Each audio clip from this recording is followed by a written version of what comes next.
So earlier this year we were hired by the WHO to shoot this documentary in Ghana and Burkina Faso. In 2012, the World Health Organization published a report addressing the challenges of women's health in Africa. And in addition to this report, they decided to produce a documentary where the aim is to put voices and faces on these stories. And I think what thrilled me the most after having worked extensively all over Africa in the last years is that the basic storyboard of the film had the idea to tell a good story instead of a bad story. And going for something positive instead of something negative, I think is like a really good approach to a lot of the issues that are there in Africa.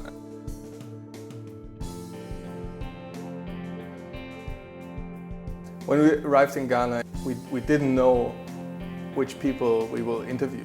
So a big part of the film actually was not planned.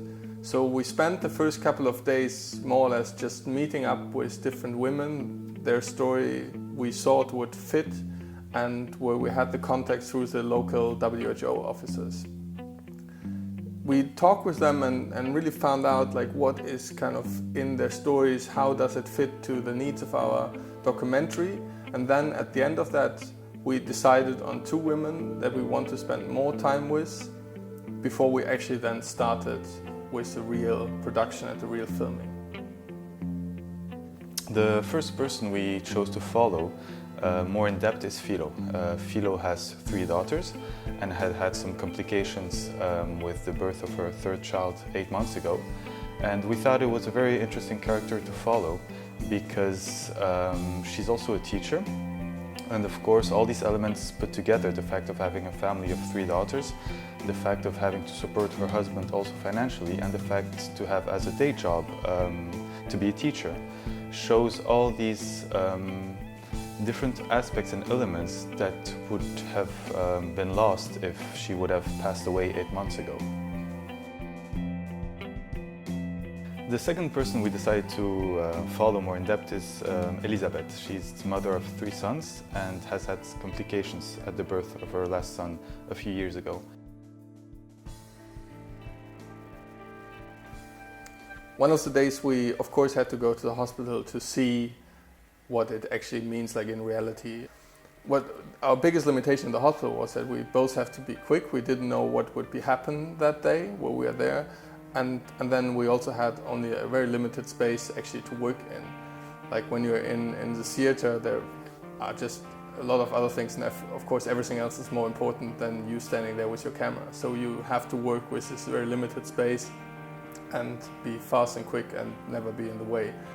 We were lucky enough that we could see a lot of what we were actually looking for. So at the end of the day, it was like a really, really fulfilling filming day.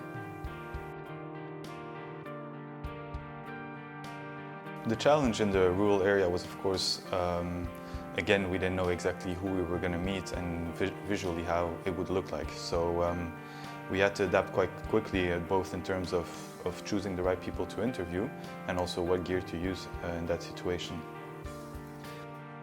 We had the chance to interview a nurse and as well as a midwife.